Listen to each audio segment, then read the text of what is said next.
right. Welcome back to the GSMC Wrestling Laureate Podcast, brought to you by the GSMC Sports Network. I'm your favorite wrestling fan here, Eric Rodriguez.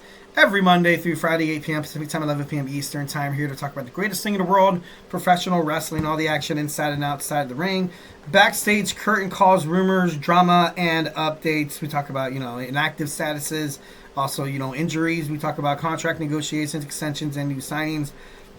We talk about WWE to AEW to TNA to Ring of Honor to the GCW. If it makes major news in the world of professional wrestling, we talk about it here on this show, 1,010%. So make sure you guys Superman punch that like and subscribe button so you guys can get a nice notification whenever we decide to go live. All right, so kind of reflect on what we talked about right quick. We had my WWE SmackDown talk. We also talked about AEW Dynamite. We also talked about TNA Impact and Ring of Honor Club. We recapped that. And now, without further ado, we're going to talk about my WWE NXT Deadline, predictions. Obviously, hit up that super chat and be super awesome. Send in those super chats, those super stickers, because you guys are super awesome, and we can, get into some good old-fashioned, wrestling talk. All right, on Saturday, we have Deadline. We have some Deadline. I am looking forward to it. I think it's going to be, one of NXT's, obviously this is their last event of the year. But it should. I'm gearing up for a nice night. I feel like you're a lot of these superstars. This is kind of like the big, the last hurrah of of NXT before the the end of the before the end of the year. And kind of like when a lot of people are like, new year, new me. Like I feel like WWE is kind of, especially with a lot's happening with WWE over next year. Like, it's crazy. In 2025, it's going to be absolutely nuts with this whole, Monday Night Raw shift to Netflix. It's going to be great. It's going to be okay. But, I'm just wondering if they're going to do like another, if they're going to do away with the rosters, or they're going to like have another draft, because Netflix, they didn't really have a draft. Raw was owned by United from the USA Network, and SmackDown was Fox. So, maybe we could possibly see another draft. That'd be pretty cool.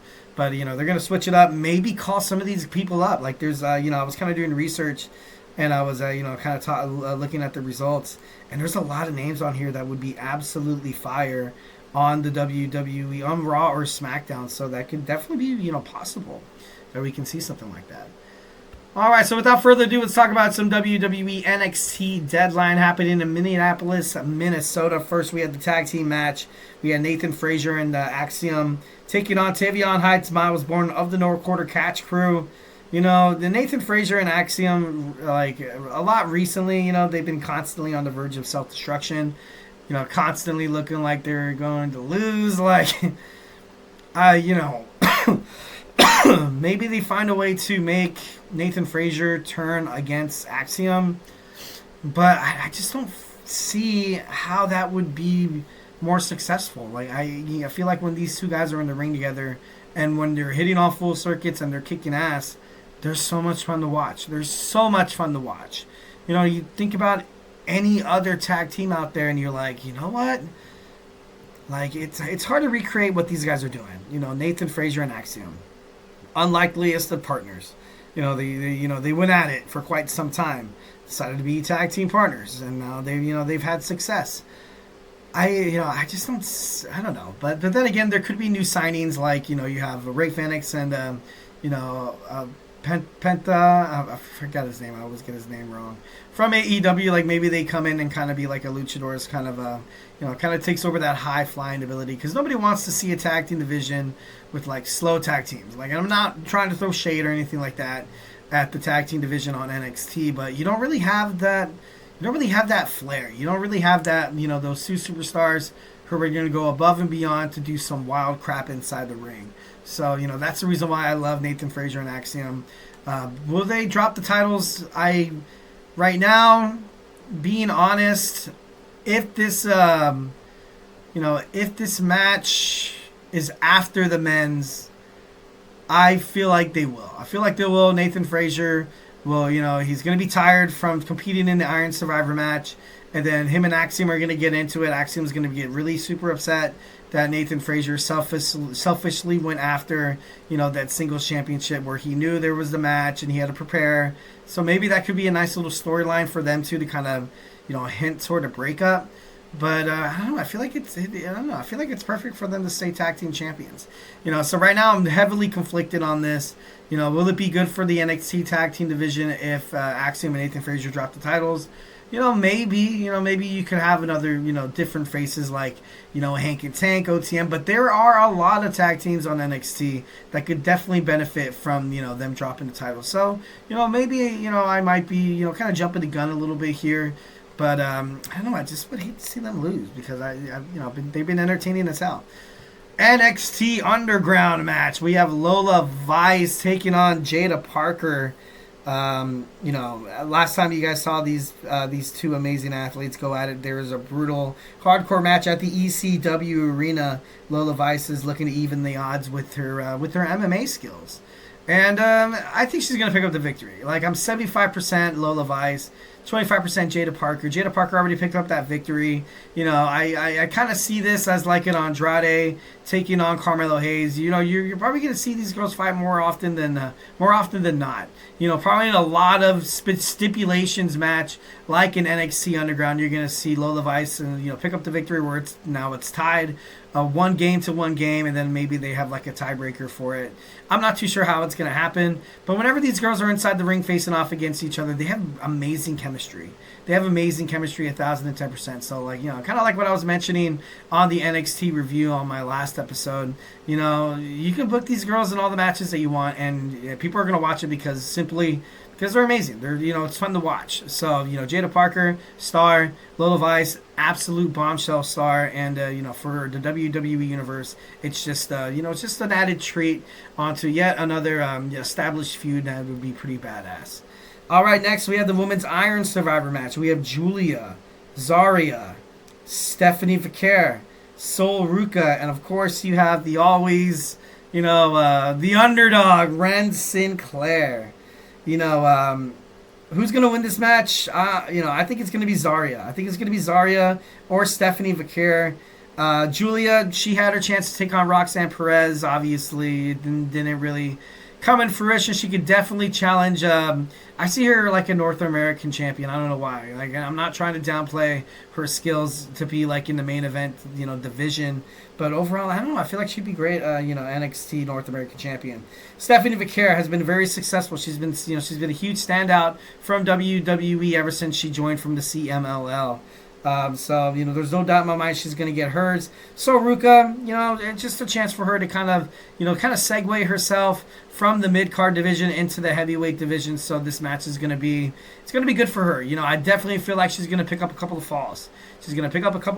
But I feel like Zaria will be a solid second, if not first. You're going to have her and Stephanie go at it, trying to find out, who's going to pick up the victories here. Obviously, it's going to come down to the last minute.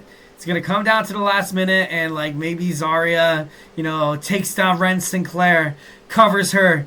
1, 2, and then all of a sudden the time runs out, and she's like, oh, no. Or maybe it's I don't know if they have, a sudden death, Iron Survivor match. That would be, just be Zaria taking on Stephanie Vaquer in a one-on-one bout. That would be pretty badass. But, obviously, got to throw my love to, Wren Sinclair, Gulia, and Sol Ruca. But you're going to see this match to be determined between Stephanie and Zaria. So, I'm like, oh, man, it's so hard. It's so hard. 65% Steph, maybe 6. Damn it. See, it's hard to put a number on it. But, it's going to be a good match. This match will definitely... I want to see this match the main event. I got to be honest. I do want to see the women's match main event. All right, next we have the men's Iron Survivor match. We have Wesley taking on Ethan Page, taking on Nathan Frazier, one half of the NXT World Tag Team Champions. We have Javon Evans, and we have Eddie Thorpe. Eddie Thorpe, he won that final chance match and was quickly taken out. With him injured, are we going to see a surprise entrant? Honestly, you saw... Ava's buddies, the general managers, I can't think of their name right now. Stone, I think that was one of his names, Stone. And, they open up their eyes and they're, super surprised. Maybe it's Obafemi. Maybe it's maybe it's a superstar from Raw or SmackDown that, that's going to find his way back down to WWE NXT. There's a lot of possibilities. Maybe it's a complete new guy. There's, for me, I would rather have something completely shocking than see Oba Femi join this match. And I'm not against Oba. I love Oba. I definitely think he's absolutely dominant inside the ring at what he does. He's a monster. But I just don't want to see him go up against Trick Williams. For that match, you're just going to see Oba Femi completely grounded in Trick Williams, kind of like Trick Williams is going to be in that underdog spot. So I could see why NXT would want to book it, but overall, you either got to give it to Wesley. I doubt Ethan Page. Ethan Page, for me, I feel like he's one step closer to being drafted. He's destined to go to Monday Night Raw. He has to. Especially with Raw going on to going on to Netflix.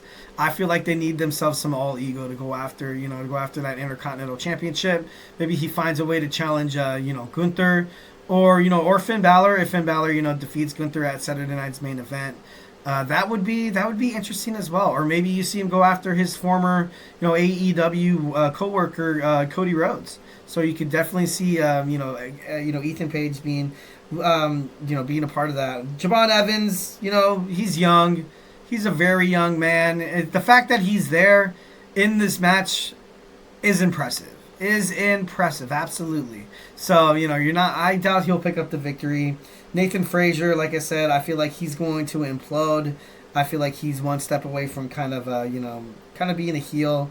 But should be kind of crazy. But if I had to put a pick on it, probably be nice little Wes Lee. But if Oba Femi joins this match, I gotta be honest, I'm gonna go with Oba right here.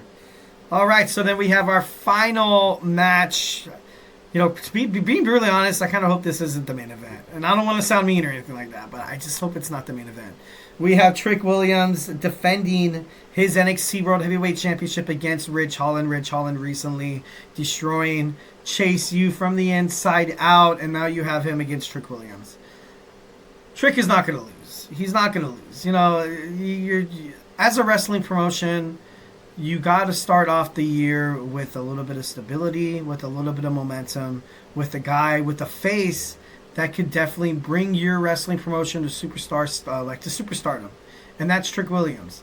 Nothing against Ridge Holland. It's going to be one hell of a match. It's going to be a great freaking match. But at the end, I feel like Trick Williams is going to come out the victor. Right now, it'd make no sense for anybody to put the title on Ridge Holland. Nothing against Ridge whatsoever. He'd be a nice little, heel champion. But, Trick Williams right now is just so over with the crowd. Absolutely so over. He's up there in terms of merchandise sales with WWE. So I don't really see him taking the spotlight off this guy. I don't think it's the right thing to do. And like I said, maybe if you have Oba win that Iron Survivor match or Wes Lee, you could automatically kind of have Trick Williams kind of, be this, continue to be that babyface that, Shawn Michaels loves so damn much. And that by all means, defending Shawn Michaels here, Trick Williams is the perfect face to be like a babyface. So, all good things are going to happen on NXT. Can't wait to see what happens on tomorrow. It's kind of crazy. All right, we have TNA Turning Point analysis. We're going to talk about it when we come back. So grab your favorite snack, grab your favorite ice cold beverage, and join me here in about 25 seconds. So, hey, do not go anywhere.